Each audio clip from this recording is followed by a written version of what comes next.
요즘 한국 사람들의 입에 자주 오르내리는 말이 있는데 그것이 무엇이냐면 불편한 그리고 이상한이라고 하는 단어입니다. 소설과 드라마 때문인데 먼저 지금까지 40만 부 이상이 팔린 것으로 알려진 베스트셀러가 바로 무엇이냐면 불편한 편의점이라고 하는 소설입니다. 또한 이상한 변호사 우영우라고 하는 드라마가 한국은 물론 전 세계적으로 최고의 시청률을 기록했기 때문입니다. 우리 성도님들 중에서도 많이 보신 분이 계실 텐데, 먼저 불편한 편의점이라고 하는 소설이 어떤 내용으로 시작하냐면 이 편의점 여주인이 지갑을 분실하게 되는데 이 지갑을 누가 찾아주었냐면 서울역의 한 노숙자가 찾아주게 된 것입니다. 근데 그때 때마침 야간 아르바이트생이 절실히 필요하게 되는데 그 아르바이트생이 잘 구해지지 않는 것입니다. 그래서 어쩔 수 없이 이 자기 지갑을 주어준 이 노숙자를 야간 아르바이트생으로 고용하게 됩니다. 하지만 이 노숙자가 술도 좋아하고 냄새도 나고 좀 어리숙해 보였기 때문에 이 노숙자가 과연 잘 해낼까 하고 하는 그런 불편한 선입견과 편견을 가지고 있었는데, 이 노숙자가 3일 만에 이 편의점에서 하는 일들을 다 완벽하게 숙지를 해버리는 것입니다. 또한 그 누구보다도 참 친절하게 그 많은 손님들을 대함으로 말미암아 이 노숙자가 불편한 그 편견을 단 3일 만에 깨버린 것입니다. 그래서 이 뒤에도 어떤 내용들이 나오냐면 불편한 편견을 깨버리는 사람, 또는 반대로 사람들을 불편하게 하는 사람들의 이야기가 쭉 기록되어 있습니다.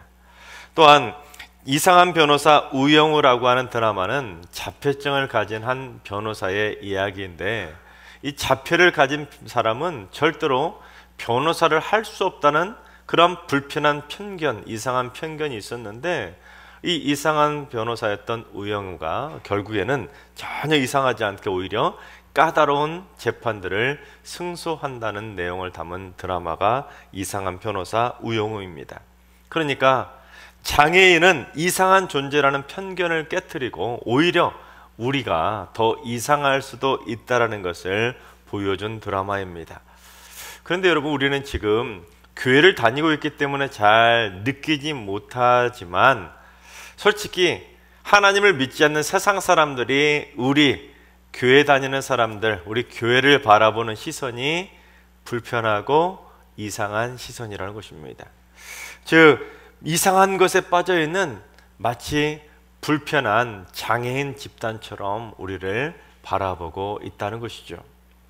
실제로 불편한 편의점이라는 소설책을 봤더니 이 교회라는 단어가 무려 20번이나 나왔습니다.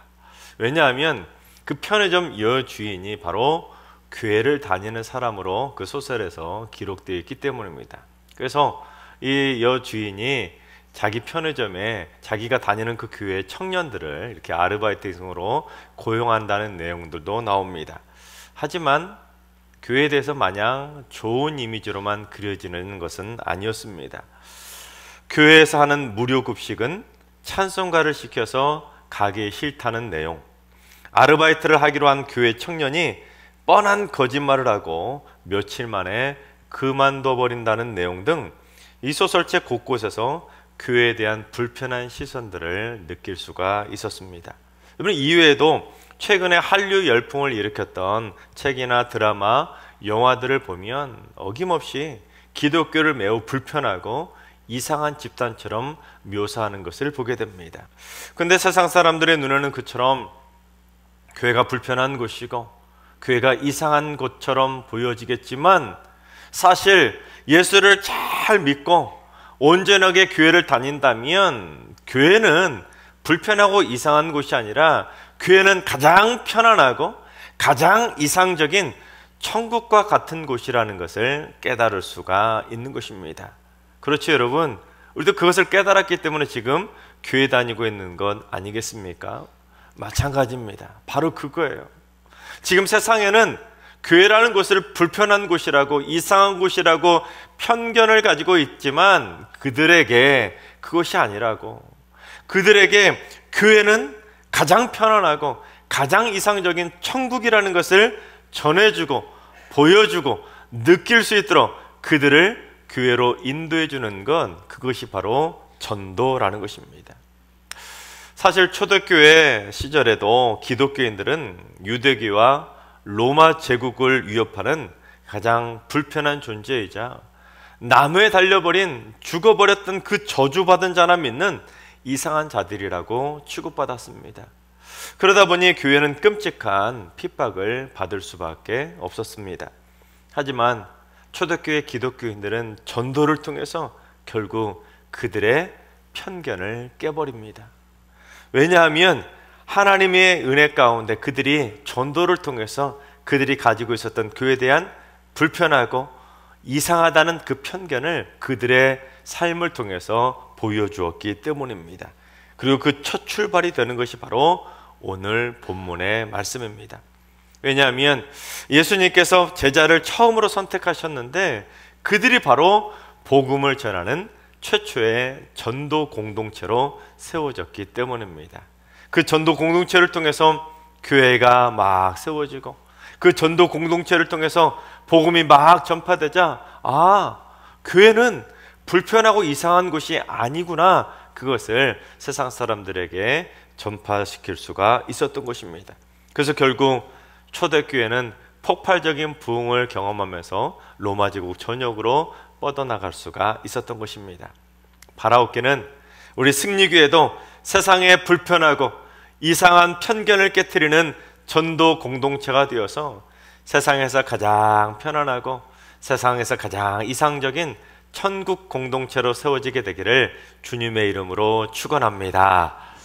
자, 그렇다면 이 최초의 전도 공동체가 어떻게 시작이 되었는지 이 시간 한번 살펴보도록 하겠습니다. 예수님께서 게네사렛 호수, 좀 생소하지만 이 게네사렛 호수라는 것은 갈릴리 호수를 의미합니다. 즉 예수님께서 갈릴리 호수에서 말씀을 전하시자 수많은 무리들이 예수님의 말씀을 듣기 위해서 몰려들게 됩니다. 근데 예수님께서 말씀을 전하시다가 쭉 보니까 배 두 척이 있는데 어부들이 배에서 나와서 그물을 씻고 있는 것을 보게 됩니다. 그 당시 어부들이 사용하던 그물은 어떤 형태의 그물이었냐면 가두리 형태의 그물이었습니다. 배 두 척이 그물을 밑으로 쭉 내려뜨리면서 쭉 커다란 원을 그리면서 가두리 형식으로 그물을 치게 됩니다. 그리고 그 안에서 이 배에 타고 있던 어부들이 막 호수의 수면을 때리고 시끄럽게 하면 그 물고기들 어떻게 되겠습니까? 그 소리에 놀라서 사방으로 팍 도망치게 될 텐데 그 도망치던 물고기들이 삥 둘러선 그 수직 벽과 같은 그물에 걸려서 고기를 잡을 수 있는 형태가 바로 그 당시 그물의 형태였습니다. 특히 그 당시 사용하던 그물은 세겹으로 된 그물이었습니다. 그러다 보니까 이 물고기들이 도망치다가 3중으로 된 세겹 그물에 쉽게 걸릴 수가 있었던 것입니다. 그러니 그 그물을 통해서 한 번에 많은 고기들도 쉽게 잡을 수가 있었던 것입니다. 하지만 이 그물이 세겹으로 되어 있다 보니까 단점은 무엇이냐면 한 번 그물을 내리고 걷어들이면 그 그물을 수선하는 일이 참으로 버거웠다는 것입니다. 그래서 오늘 본문의 어부들도 배에서 내려 그물을 어떻게 해요?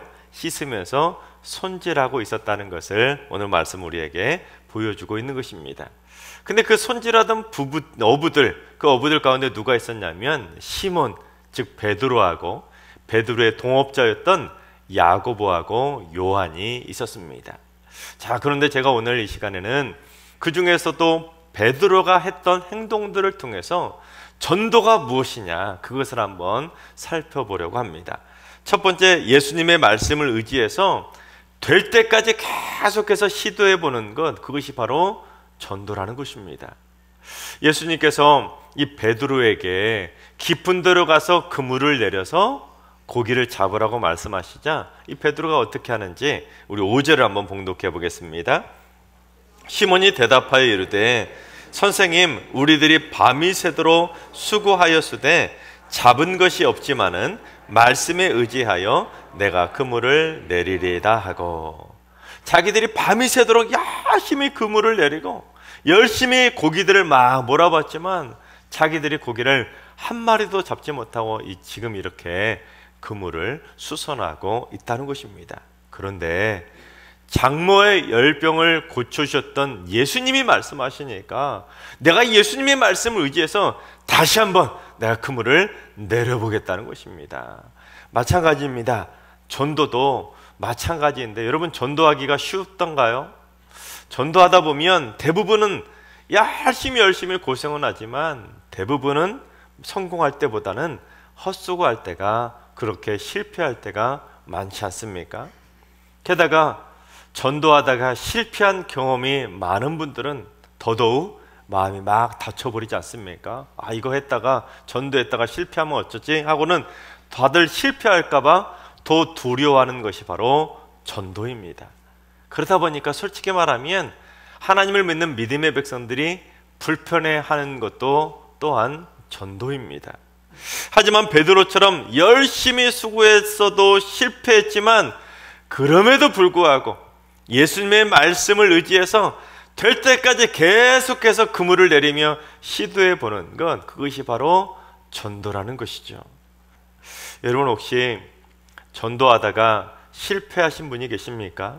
아니면 예수 믿었음에도 불구하고 아직까지도 한 번도 전도를 못 해본 분이 계십니까? 그렇다면 오늘 예수님의 말씀을 의지해서 용기를 한번 내보시기 바랍니다. 그래서 이번 가을에는 꼭 전도에 다 같이 성공하게 되시기를 주님의 이름으로 축원합니다. 두 번째, 전도는 여럿이 함께 합력해야 더 많은 열매를 맺을 수가 있다는 것입니다. 베드로가 예수님의 말씀을 의지해서 다시 한번 깊은 데로 가서 그물을 쫙 내렸더니 그물이 찢어질 정도로 고기가 많자 베드로가 어떻게 하는지 우리 7절을 봉독해 보겠습니다. 이에 다른 배에 있는 동무들에게 손짓하여 와서 도와달라 하니 그들이 와서 두 배의 채움에 잠기게 되었더라. 즉 베드로가 다른 동무들에게 빨리 와서 좀 도와달라고 손짓을 하니까 그들이 와서 함께 합력하자 두 배가 잠길 정도로 엄청나게 많은 고기를 잡을 수가 있었던 것입니다. 그런데 가끔 전도를 할 때 보면 이런 분들이 있습니다. 욕심을 부리는 것이죠. 소위 이 사람은 내가 찜했다는 거예요. 내가 찍었으니까 이 사람은 나 혼자서만 전도해야 돼 하고는 다른 사람들이 막 전도하려고 하면 막는 분들을 볼 때가 있었습니다. 그러나 전도라는 것은 나 혼자만 욕심 부리고 하는 것이 아니라 여럿이 함께 협력할 때 더 많은 열매를 거둘 수가 있는 것입니다. 지난주 수요일부터 우리 전도지체가 노방전도를 다시 시작하게 되었는데 전도지체에 속한 분들 단 몇 사람만이 전도한다고 해서 많은 열매를 거둘 수 있는 것이 아니라 우리 승육의 많은 성도님들이 다 같이 협력해서 더 큰 그물을 우리 일산지역에 쫙 뿌려야 더 많은, 그리고 그 배가 잠길 만큼 많은 열매를 거둘 수가 있는 것입니다. 바라옵기는 우리 모두 전도하고 선교하는 일에 남녀노소 구분 없이 다 같이 열심히 동참할 수 있길 바랍니다. 그래서 우리 모두 다 같이 열심히 복음의 그물을 던져서 우리 승리교회가 잠길 정도로 많은 열매를 거두게 되기를 주님의 이름으로 축원합니다. 자, 그렇다면 전도를 아무나 할 수 있느냐? 또 그거는 아니라는 것입니다. 내가 죄인이라는 것을 인정하고 회개할 수 있어야 전도를 시작할 수가 있다는 것입니다. 두 배가 잠길 정도로 고기를 많이 잡게 되자 베드로가 어떻게 했는지 우리 8절을 봉독해 보겠습니다. 시몬 베드로가 이를 보고 예수의 무릎 아래에 엎드려 이르되 주여 나를 떠나소서 나는 죄인이로소이다 하니. 그렇습니다. 베드로가 나는 죄인이라고 인정하면서 회개하자 예수님께서 베드로에게 무수하지 말라, 이제후로는 내가 사람을 취하리라고 베드로를 축복해 주신 것입니다. 즉 베드로가 자기가 죄인임을 인정하고 회개하자 그때부터 베드로는 사람을 취하는 전도자로 변할 수가 있었던 것입니다. 여러분, 그런데 베드로가 만약에 그 당시에 돈밖에 모르는 그러한 이기적인 사람이었다면, 그런 사람이었다면 그 당시에 베드로가 어땠을 것 같습니까? 이랬을 것 같습니다. 예수님, 저하고 동업하지요. 예수님, 말씀만 하세요. 제가 다 하겠습니다. 그리고요, 예수님, 저 고기도 못 잡는 야고보하고 요한하고는 이제 동업 끊을게요. 그리고 예수님하고만 동업할게요. 예수님, 저하고 5대5 어때서? 6대4는 어때요? 7대3까지는 제가 해드릴게요.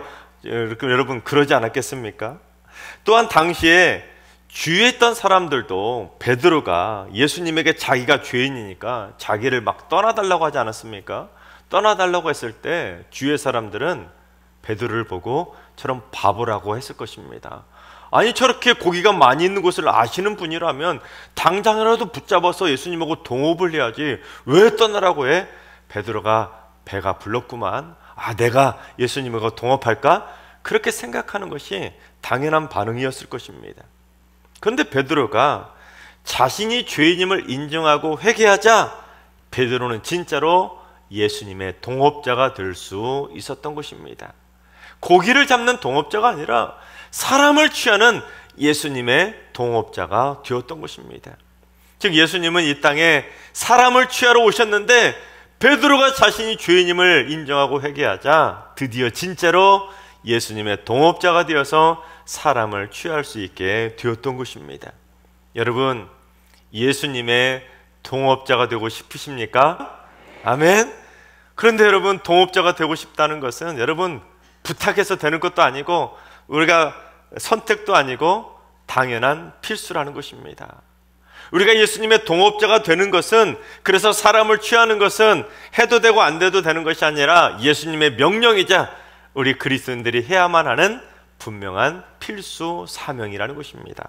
그것도 우리의 모든 것을 다 투자해서라도 반드시 해야만 하는 것, 그것이 바로 전도입니다. 우리 11절 한번 봉독해 보겠습니다. 그들이 배들을 육지에 대고 모든 것을 버려두고 예수를 따르니라. 여러분, 베드로하고 그 동업자였던 야고보와 요한까지 모든 것을 버려두고 예수님을 따라갔던 이유가 무엇입니까? 예수님이 그들에게, 얘들아, 내가 너희들에게 성공하는 방법을 가르쳐 줄게, 내가 너희들에게 돈 많이 벌 수 있는 방법을 가르쳐 줄게, 그 말을 듣고 따라갔나요? 아니죠. 사람을 취하리라는 그 말씀을 듣고 그들이 모든 것을 다 버려두고 주님을 따라갔던 것입니다. 이것을 달리 표현해 본다면, 내가 누군가를 전도해서 그 사람을 취하는 것은 내 모든 것을 다 투자해도 아깝지 않은 최고의 투자가 바로 전도라는 것입니다. 특히 내 가족일 경우에는 그만큼 투자할 가치가 있는 것이 전도 아니겠습니까? 사랑하는 내 가족을 구원할 수만 있다면, 우리 사랑하는 가족을 천국에서 다시 만날 수만 있다면 내 모든 것을 다 아낌없이 투자할 만큼 가치가 있는 것이 바로 전도라는 것입니다. 그러니까 내 이익을 취하는 것이 전도가 아니라 내 것을 아낌없이 다 투자해서 사람을 취하는 것, 그것이 바로 전도라는 것입니다.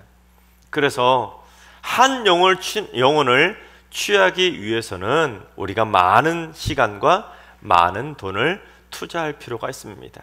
그 사람과 같이 많은 시간들을 보내고 그 사람에게 식사도 대접하고 선물도 사주고 차도 사주고 하면서 그 사람의 마음을 먼저 취해야 그 사람을 하나님의 백성으로 온전히 취할 수가 있는 것입니다.